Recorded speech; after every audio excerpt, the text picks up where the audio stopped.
Yeah, so we have the good fortune and luxury here to be joined by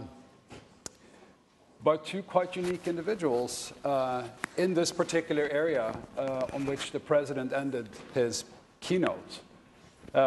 So Arul, to my right, is a distinguished engineer at Microsoft, and I actually just learned before we started, around about the time I came here for the first time, was working on Microsoft's internet efforts. We might even have met in the corridor somewhere there around the Netscape IPO.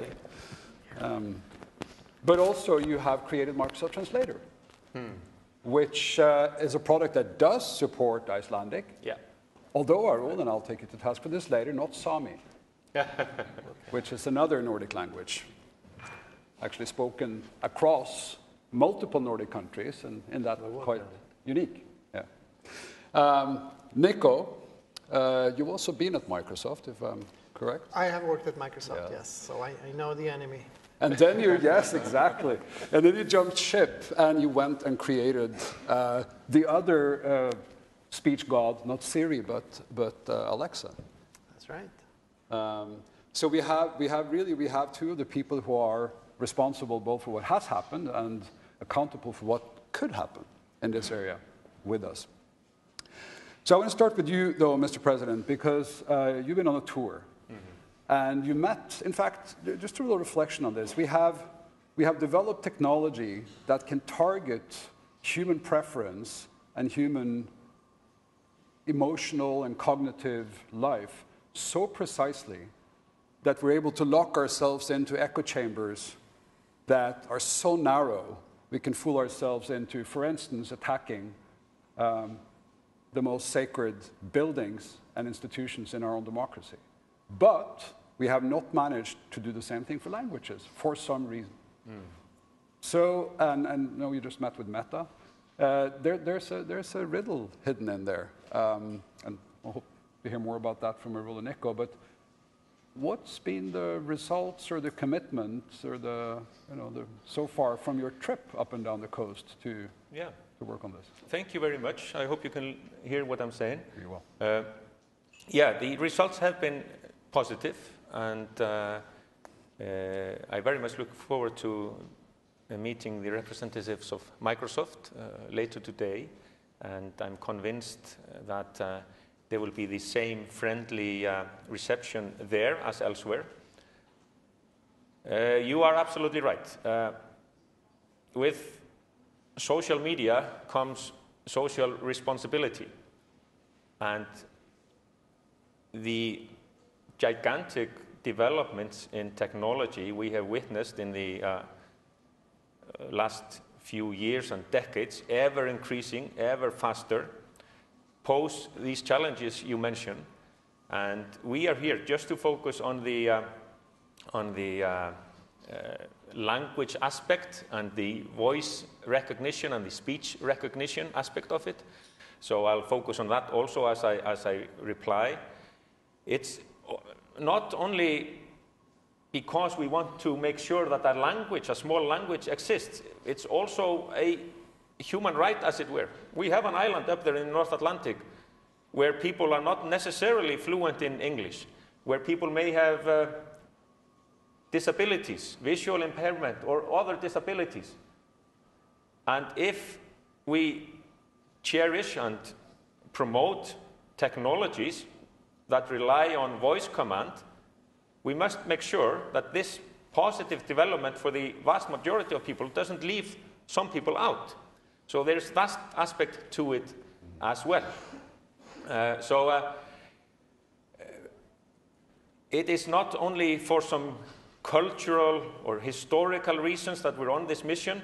It is because we want to live in a society where nobody is left behind, and technology must be the force for good in that sense. Because if not, then we should just go back. Then we should just throw out all these positive developments that can be so useful. But there's always work to be done. I'm told with all the experts that yes, it's possible, it's Icelandic.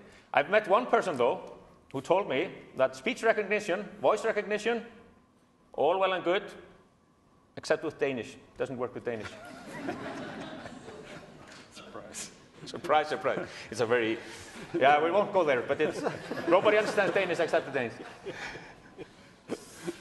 But that's my take on this. Yeah, thank you very much.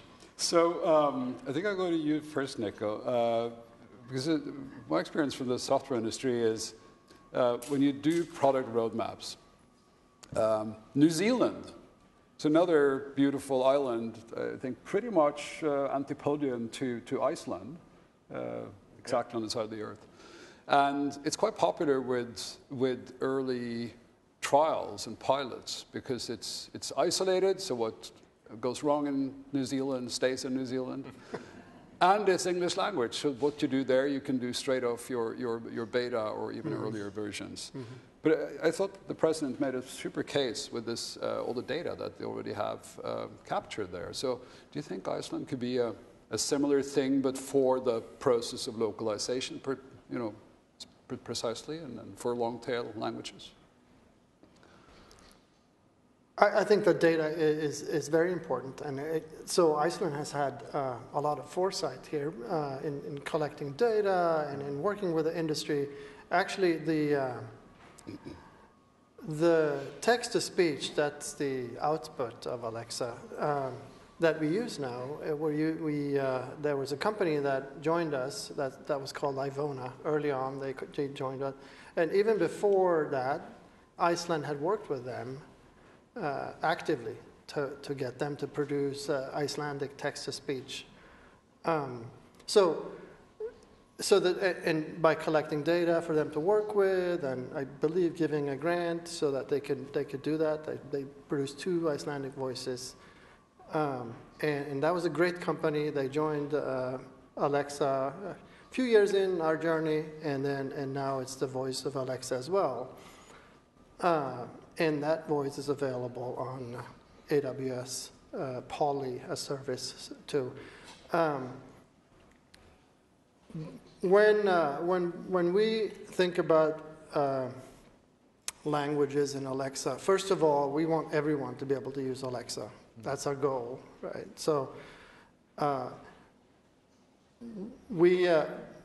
we want our teams to be ready, and when they're ready, we will launch in new countries.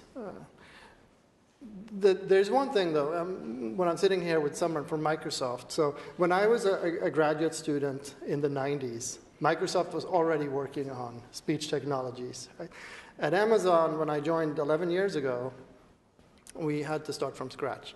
And we had to build this new thing as well, this speaker that you can talk to from a distance. And it was a completely new type of speech technology. So I have to admit, the first few years, we just struggled to make that thing work. Like, the engineers had this joke. They could only test one thing. They could say, play music by Sting. That was the only thing that worked. You must have grown tired of Sting by then. Yeah, there was a lot of Sting being played in the office. But then, over time, we've started to scale this out to more and more language, and we did this in the traditional way. We scaled by taking a language, one language at a time, collecting the data, and so on. And now we have 17 languages after 11 years, so, and it's accelerating. When you get into the tail, though, to get the next million users for Alexa, it's much more work, right? So what we're working on now is new type of AI and machine learning technologies where one language can learn from another language. It's called transfer learning or multitask learning, which accelerates the speech technology a lot. So my hope is that sometime in the near future, it's not going to be the language technologies that are the bottleneck for launching in a new country. Any company launching a product in a new country, there's work to be done. But my hope is that the bottleneck is not going to be the speech technology for us. Great. So, Arul, next question was actually going to be to you. Should we be optimists? And I think this is a perfect serve for that response. So should we be optimistic? Should we think that this is solvable and soon to be solved problem? Yes, I think so. There's a lot of reason to be optimistic. First of all, I just want to say I'm so excited to be here at the Nordic Museum because at the when we launched Icelandic, I believe was the inauguration of this museum, and the president was here in 2018, and it all came together at that time, and we were very thrilled to be able to support Icelandic as I think our 62nd language at the time. We're now about 111 languages in Microsoft Translator. And in the right place, if you might say so ourselves. Yeah. And, but, 111 sounds like a lot, but there are more than 7,000 languages that have been enumerated in the world. Probably, nobody has an exact count. And I think as the president so eloquently spoke about in his speech, language is the vehicle for culture and a society, and when a language dies, an entire culture goes with it. And there are a lot of threats facing languages today. Probably languages are going extinct faster than species, and it's a matter of grave concern. And at Microsoft, we have an initiative called AI for Cultural Heritage. Of course, the challenges of language preservation are much broader than technology, but what our goal is what we can do within the technological world, within AI to help. And you mentioned, your question was about what are our grounds for optimism. So Nico referred to this, but one of the most exciting developments, I think, in recent years in neural technology is that we can now build these massive pre-trained models, as we call them, that span hundreds or even thousands of languages. And you train them all together, and some languages may have billions or even trillions of words of data available, and others may only have 1 million words or 100,000 words or even less. And because you train these languages together through the magic of transfer learning, they all become better because the tremendous amount of data that you have for, say, an English or a French or a German helps you learn the structure, helps the model learn the structure of the smaller languages. At Microsoft, so I'm part of the Microsoft AI platform in Azure, and one of our efforts is a model that goes even beyond multilingual, and it's also multimodal. So we're training speech and language and vision together. And what we find is that just as training across languages makes the model stronger across all of these languages, training across modalities also makes it stronger. So we just released the first part of that, something we call Project Z Code, in March, where we were able to jointly train this massive pre-trained model for 100 plus languages, and it made the quality of translation, especially in the smaller languages, just dramatically better than we could do if we train each of them individually. So yeah, I think there's grounds for optimism. That's, of course, the technology. In order to make the technology work for people, we are constantly working with communities because our data, we want to work with communities to get the data that they have prepared or work with them to elicit data. So recently, just as an example, we worked with the Inuit community and the government of Canada to ship Inuktitut. We worked with the Maori community and the government of New Zealand to ship Maori. We recently shipped Faroese in cooperation with the community there. So you mentioned Sami. We're working on Sami. We don't yet have a partner. Actually, we would appreciate being connected to. I know there's no Sami speakers in Iceland, but I was part of the effort to get Sami supported in an office, but that's 20 years ago now, so I'm not sure they're still there. But so we love working with. I mean, we worked with universities to ship, for example, indigenous languages in Mexico, Mayan and Otomi, and so we love working on these partnerships because a big part of it is working with the community, getting the data, and making sure the technology works for the community and what their needs are.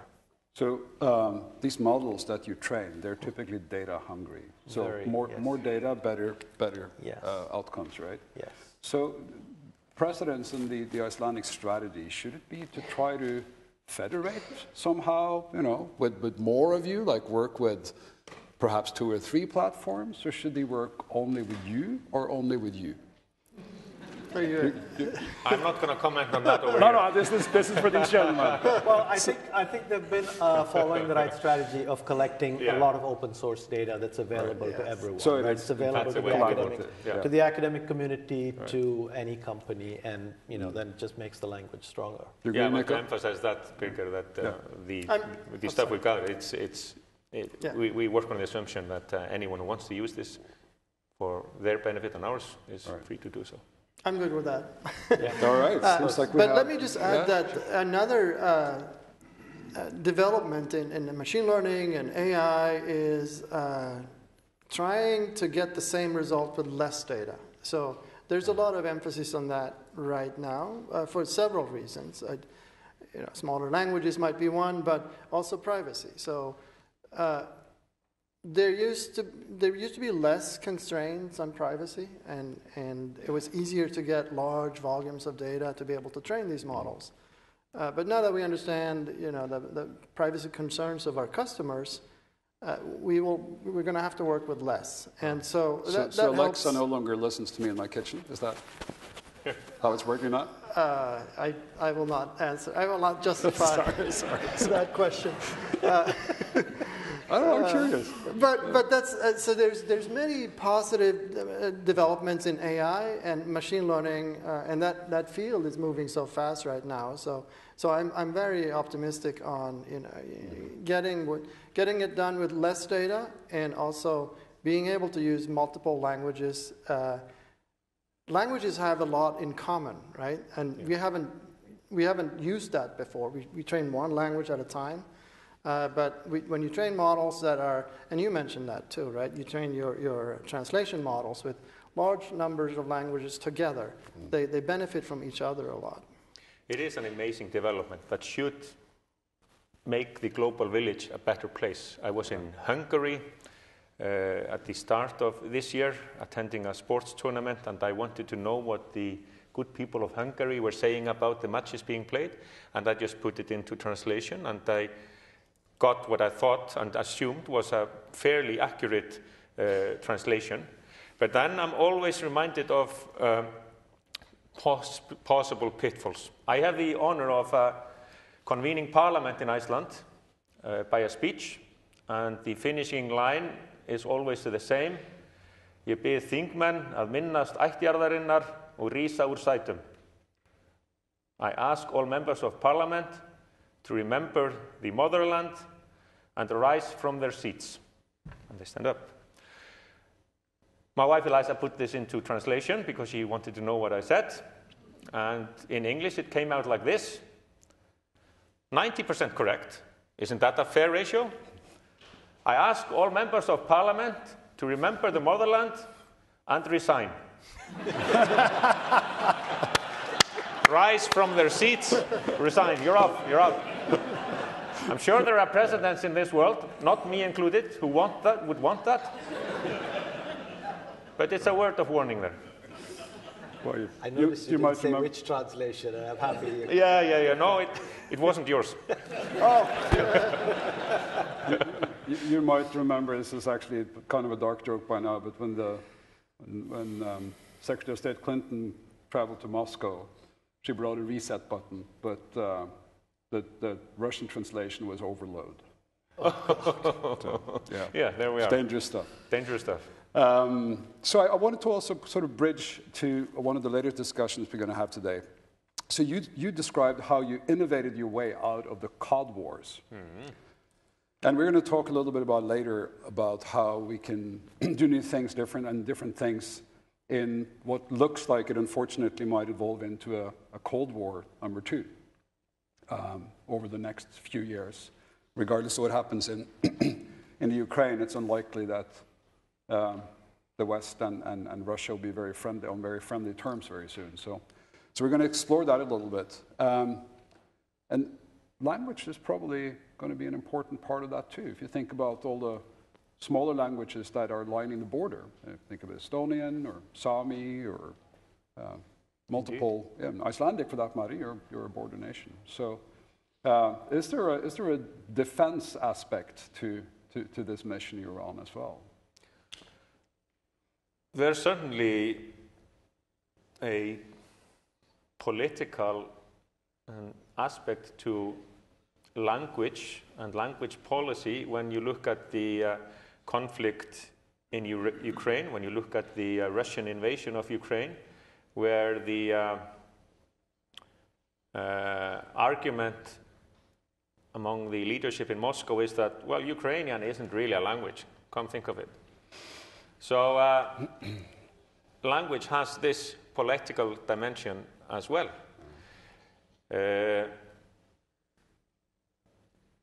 Let the people of Ukraine decide whether Ukrainian is a language or not, and you will get a different answer. So in this field, strengthening a language is also a political argument, as it were. But at the same time, I want to emphasize that language should not be exclusive. Iceland has changed tremendously in the last few decades. When I was growing up, we had a very exotic kid in my age group at school. His mom came from Sweden. That was the difference. Different from us. Today, thousands of citizens in Iceland have foreign origins. Either moved to Iceland or their parents moved to Iceland. And they're not as good in Icelandic, it goes without saying, as those who can trace their ancestry to Leifur Eiríksson or Guðríður Þorbjarnardóttir. And we must make sure that language does not become yet another barrier for those who have moved to Iceland and want to contribute to society. And that's also where technique is going to help us. That's where technique is going to make it easier for others to communicate, to learn. So language policy always has a political dimension.